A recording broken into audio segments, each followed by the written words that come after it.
Injil Markus pasalnya yang ke-9. Yesus dimuliakan di atas gunung. 6 hari kemudian Yesus membawa Petrus, Yakobus, dan Yohanes, dan bersama-sama dengan mereka ia naik ke sebuah gunung yang tinggi. Di situ mereka sendirian saja. Lalu Yesus berubah rupa di depan mata mereka. Dan pakaiannya sangat putih berkilat-kilat. Tidak ada seorang pun di dunia ini yang dapat mengelantang pakaian seperti itu. Maka tampaklah kepada mereka Elia bersama dengan Musa. Keduanya sedang berbicara dengan Yesus. Kata Petrus kepada Yesus, "Rabi, betapa bahagianya kami berada di tempat ini. Baiklah, kami didirikan 3 kemah, 1 untuk engkau, 1 untuk Musa, dan 1 untuk Elia." Ia berkata demikian sebab tidak tahu apa yang harus dikatakannya, karena mereka sangat ketakutan. Maka datanglah awan menaungi mereka, dan dari dalam awan itu terdengar suara, "Inilah anakku yang kukasihi, dengarkanlah dia." Dan sekonyong-konyong waktu mereka memandang sekeliling mereka tidak melihat seorang pun lagi bersama mereka kecuali Yesus seorang diri. Pada waktu mereka turun dari gunung itu, Yesus berpesan kepada mereka supaya mereka jangan menceritakan kepada siapapun apa yang telah mereka lihat itu sebelum Anak Manusia bangkit dari antara orang mati. Mereka memegang pesan tadi sambil mempersoalkan di antara mereka apa yang dimaksud dengan bangkit dari antara orang mati. Lalu mereka bertanya kepadanya, "Mengapa ahli-ahli Taurat berkata bahwa Elia harus datang dahulu?"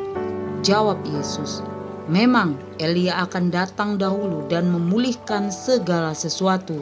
Hanya bagaimanakah dengan yang ada tertulis mengenai Anak Manusia, bahwa ia akan banyak menderita dan akan dihinakan? Tetapi aku berkata kepadamu, memang Elia sudah datang, dan orang memperlakukan dia menurut kehendak mereka, sesuai dengan yang ada tertulis tentang dia." Yesus mengusir roh dari seorang anak yang bisu. Ketika Yesus, Petrus, Yakobus, dan Yohanes kembali kepada murid-murid lain, mereka melihat orang banyak mengerumuni murid-murid itu, dan beberapa ahli Taurat sedang mempersoalkan sesuatu dengan mereka. Pada waktu orang banyak itu melihat Yesus, tercenganglah mereka semua dan bergegas menyambut dia. Lalu Yesus bertanya kepada mereka, "Apa yang kamu persoalkan dengan mereka?" Kata seorang dari orang banyak itu, "Guru, anakku ini kubawa kepadamu karena ia kerasukan roh yang membisukan dia.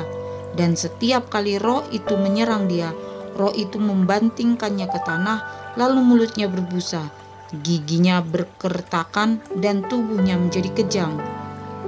Aku sudah meminta kepada murid-muridmu supaya mereka mengusir roh itu, tetapi mereka tidak dapat."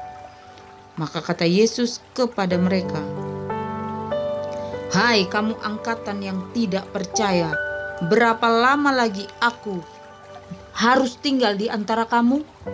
Berapa lama lagi aku harus sabar terhadap kamu? Bawalah anak itu kemari." Lalu mereka membawanya kepadanya. Waktu roh itu melihat Yesus, anak itu segera digoncang-goncangnya, dan anak itu terpelanting ke tanah dan terguling-guling, sedang mulutnya berbusa. Lalu Yesus bertanya kepada ayah anak itu, "Sudah berapa lama ia mengalami ini?" Jawabnya, "Sejak masa kecilnya. Dan seringkali roh itu menyeretnya ke dalam api ataupun ke dalam air untuk membinasakannya. Sebab itu, jika engkau dapat berbuat sesuatu, tolonglah kami dan kasihanilah kami." Jawab Yesus, "Katamu, jika engkau dapat, tidak ada yang mustahil bagi orang yang percaya." Segera ayah anak itu berteriak, "Aku percaya, tolonglah aku yang tidak percaya ini." Ketika Yesus melihat orang banyak makin datang berkerumun, ia menegur roh jahat itu dengan keras, katanya, "Hai kau roh yang menyebabkan orang menjadi bisu dan tuli, aku memerintahkan engkau keluarlah daripada anak ini dan jangan memasukinya lagi." Lalu keluarlah roh itu sambil berteriak dan menggoncang-goncang anak itu dengan hebatnya. Anak itu kelihatannya seperti orang mati, sehingga banyak orang yang berkata, "Ia sudah mati." Tetapi Yesus memegang tangan anak itu dan membangunkannya, lalu ia bangkit berdiri. Ketika Yesus sudah di rumah dan murid-muridnya sendirian dengan dia, bertanyalah mereka, "Mengapa kami tidak dapat mengusir roh itu?" Jawabnya kepada mereka, "Jenis ini tidak dapat diusir kecuali dengan berdoa." Pemberitahuan kedua tentang penderitaan Yesus. Yesus dan murid-muridnya berangkat dari situ dan melewati Galilea, dan Yesus tidak mau hal itu diketahui orang, sebab ia sedang mengajar murid-muridnya. Ia berkata kepada mereka, "Anak manusia akan diserahkan ke dalam tangan manusia, dan mereka akan membunuh dia, dan 3 hari sesudah ia dibunuh, ia akan bangkit." Mereka tidak mengerti perkataan itu, namun segan menanyakannya kepadanya, "Siapa yang terbesar di antara para murid?" Kemudian tibalah Yesus dan murid-muridnya di Kapernaum. Ketika Yesus sudah di rumah, ia bertanya kepada murid-muridnya, "Apa yang kamu perbincangkan tadi di tengah jalan?" Tetapi mereka diam, sebab di tengah jalan tadi mereka mempertengkarkan siapa yang terbesar di antara mereka. Lalu Yesus duduk dan memanggil ke-12 murid itu, katanya kepada mereka, "Jika seorang ingin menjadi yang terdahulu, hendaklah ia menjadi yang terakhir, dan dari semuanya, dan pelayan dari semuanya." Maka Yesus mengambil seorang anak kecil dan menempatkannya di tengah-tengah mereka.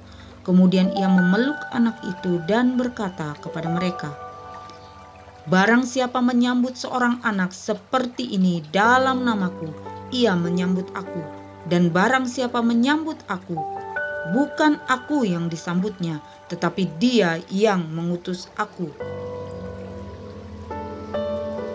Seorang yang bukan murid Yesus mengusir setan. Kata Yohanes kepada Yesus, "Guru, kami lihat seorang yang bukan pengikut kita mengusir setan demi namamu. Lalu kami cegah orang itu karena ia bukan pengikut kita." Tetapi kata Yesus, "Jangan kamu cegah dia, sebab tidak seorang pun yang telah mengadakan mukjizat demi namaku dapat seketika itu juga mengumpat aku. Barang siapa tidak melawan kita, ia ada di pihak kita. Aku berkata kepadamu, sesungguhnya barang siapa memberi kamu minum secangkir air oleh karena kamu adalah pengikut Kristus, ia tidak akan kehilangan upahnya." Siapa yang menyesatkan orang tentang garam? Barang siapa menyesatkan salah satu dari anak-anak kecil yang percaya ini, lebih baik baginya jika sebuah batu kilangan diikatkan pada lehernya, lalu ia dibuang ke dalam laut. Dan jika tanganmu menyesatkan engkau, penggalah, karena lebih baik engkau masuk ke dalam hidup dengan tangan kudung, daripada dengan utuh kedua tanganmu dibuang ke dalam neraka, ke dalam api yang tak terpadamkan. Dan di tempat itu ulatnya tidak akan mati dan apinya tidak akan padam. Dan jika kakimu menyesatkan engkau, penggalah, karena lebih baik engkau masuk ke dalam hidup dengan timpang daripada dengan utuh kedua kakimu dicampakkan ke dalam neraka. Di tempat itu ulatnya tidak akan mati dan apinya tidak akan padam.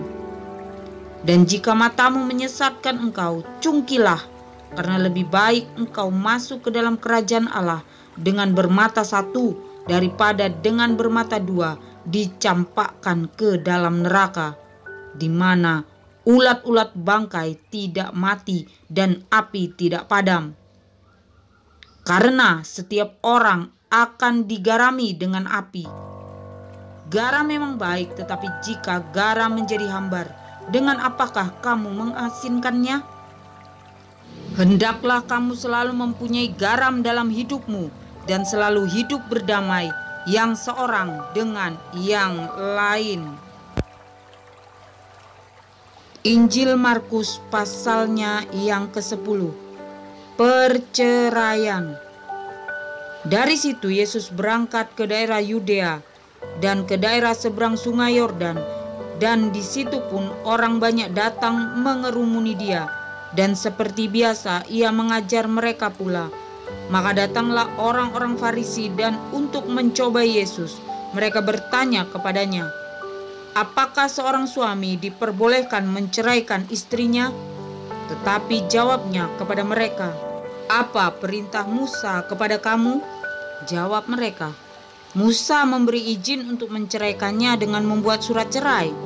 Lalu kata Yesus kepada mereka, justru karena ketegaran hatimulah maka Musa menuliskan perintah ini untuk kamu. Sebab pada awal dunia Allah menjadikan mereka laki-laki dan perempuan. Sebab itu laki-laki akan meninggalkan ayahnya dan ibunya dan bersatu dengan istrinya, sehingga keduanya menjadi satu daging. Demikianlah mereka bukan lagi dua, melainkan satu. Karena itu, apa yang telah dipersatukan Allah tidak boleh diceraikan manusia. Ketika mereka sudah di rumah, murid-murid itu bertanya pula kepada Yesus tentang hal itu. Lalu katanya kepada mereka, barang siapa menceraikan istrinya lalu kawin dengan perempuan lain, ia hidup dalam perzinahan terhadap istrinya itu. Dan jika si istri menceraikan suaminya dan kawin dengan laki-laki lain, ia berbuat zina. Yesus memberkati anak-anak. Lalu orang membawa anak-anak kecil kepada Yesus supaya ia menjamah mereka. Akan tetapi murid-muridnya memarahi orang-orang itu. Ketika Yesus melihat hal itu, ia marah dan berkata kepada mereka, biarkan anak-anak itu datang kepadaku, jangan menghalang-halangi mereka. Sebab orang-orang yang seperti itulah yang empunya kerajaan Allah. Aku berkata kepadamu, sesungguhnya barang siapa tidak menyambut kerajaan Allah seperti seorang anak kecil, ia tidak akan masuk ke dalamnya. Lalu ia memeluk anak-anak itu dan sambil meletakkan tangannya atas mereka, ia memberkati mereka. Orang kaya sukar masuk kerajaan Allah. Pada waktu Yesus berangkat untuk meneruskan perjalanannya, datanglah seorang, berlari-lari mendapatkan dia dan sambil bertelut di hadapannya, ia bertanya, Guru yang baik, apa yang harus kuperbuat untuk memperoleh hidup yang kekal?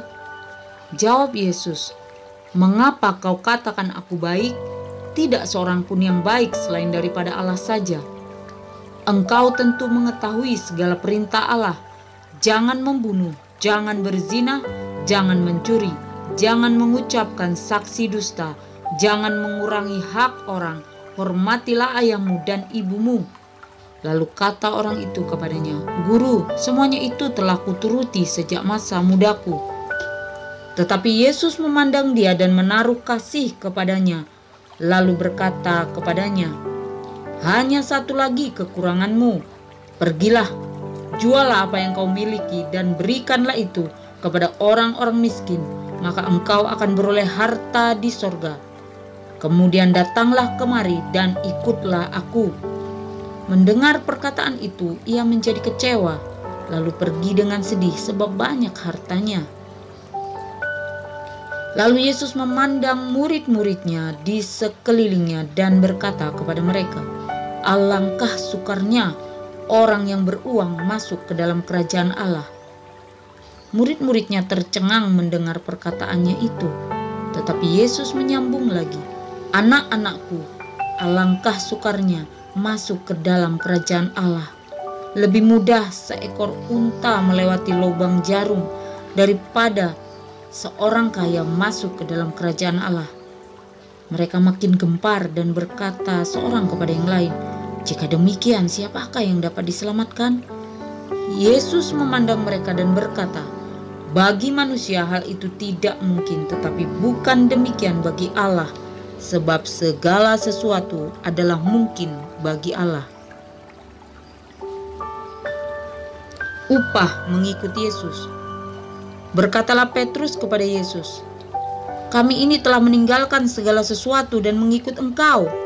Jawab Yesus, "Aku berkata kepadamu sesungguhnya, setiap orang yang karena aku dan karena Injil meninggalkan rumahnya, saudaranya laki-laki atau saudaranya perempuan, ibunya atau bapaknya, anak-anaknya atau ladangnya, orang itu sekarang pada masa ini juga akan menerima kali 100 kali lipat rumah, saudara laki-laki, saudara perempuan,